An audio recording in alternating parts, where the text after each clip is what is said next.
Indonesia adalah negara besar, kaya, dan penuh potensi.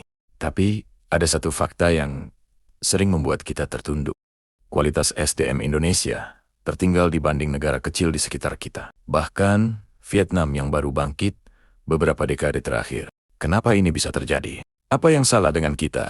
Dan seberapa dalam masalah ini sebenarnya? Dalam 5 menit ke depan, kita akan melihat kenyataan yang mungkin tidak nyaman, tapi sangat penting untuk masa depan Indonesia.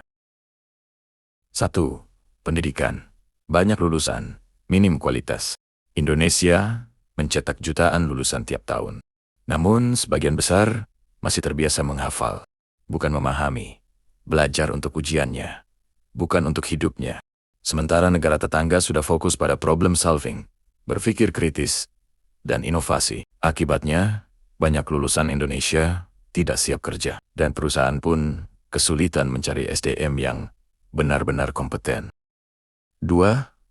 Budaya kerja tidak efektif. Produktivitas kita rendah, bukan karena orang Indonesia malas, tapi karena sistem dan budaya kerja tidak memaksa kita berkembang. Kita terbiasa dengan pola, yang penting selesai, yang penting atasan senang, bukan yang paling efektif dan berdampak. Negara lain bergerak cepat, sementara kita masih terjebak cara kerja lama. 3. Soft skill lemah. Tidak berani bicara. Tidak berani memimpin. Dari kecil, banyak dari kita diajarkan untuk diam, bukan bertanya, mengikuti, bukan memimpin. Padahal dunia kerja hari ini butuh komunikasi, kreativitas, kerja tim dan inisiatif.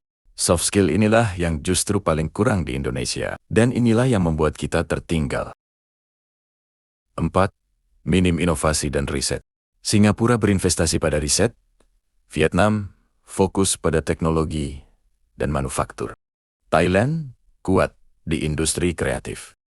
Sementara Indonesia, dana riset kecil, inovator kurang didukung, dan ide besar sering mati sebelum berkembang.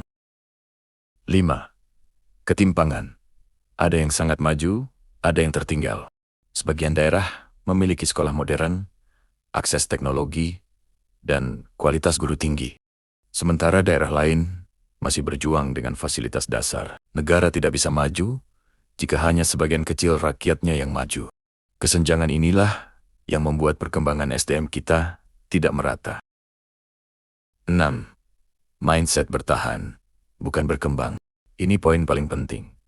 Banyak orang tumbuh dengan mindset asal hidup cukup, bukan bagaimana berkembang. Sementara negara lain sudah lebih dulu membangun mentalitas maju. SDM sulit berkembang kalau mentalitas stagnan masih lebih dominan. Pada akhirnya, kualitas SDM bukan sekedar soal sekolah atau teknologi. Ini soal mindset, budaya, dan keberanian memperbaiki sistem.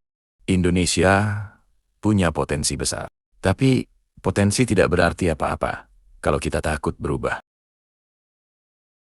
Sebelum video ini berakhir, renungkan satu hal.